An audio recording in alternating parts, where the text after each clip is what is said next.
You've caused me to think about this whole issue of values in terms of asking people to identify them early in life.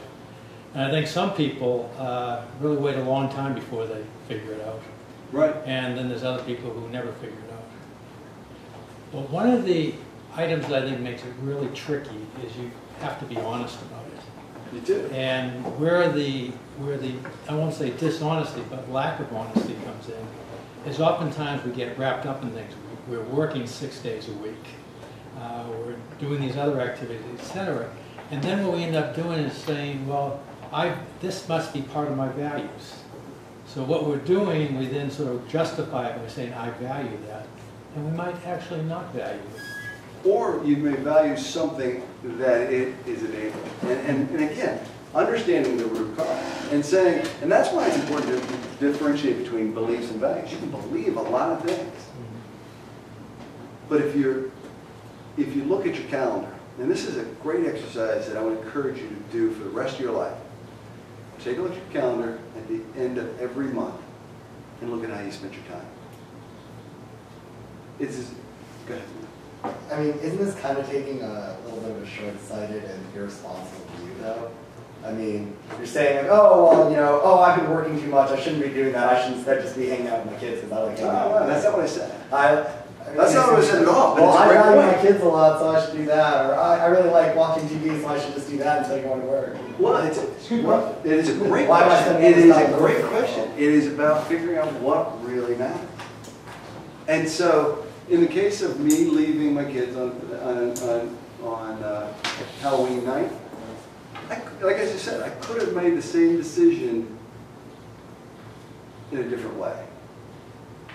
And the way I handle it, That would make you feel better. It would have made me feel any better. And in all honesty, it was my ego. When I look back at the decision to do that, to take that trip, I did it because I wanted to be a kick-ass boss flying in to save the deal, or if in this case, sever the relationship. I wanted to be that tough businessman. I wanted to be that. My identity was, you know, I saw this as an opportunity to put my family second. You know, show I'm tough, because for whatever reason I needed that at that moment.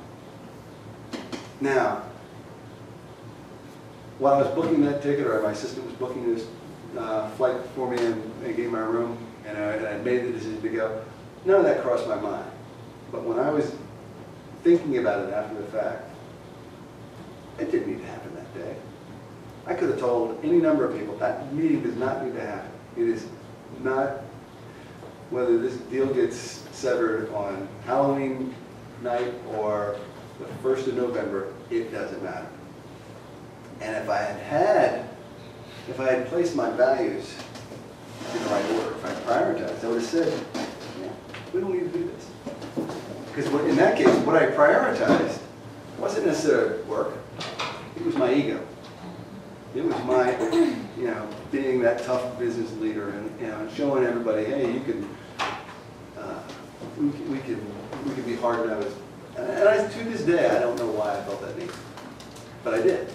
And so it isn't about easy decisions. It's about hard decisions. It's about really figuring out what is it that matters to you and how do you want to invest your time.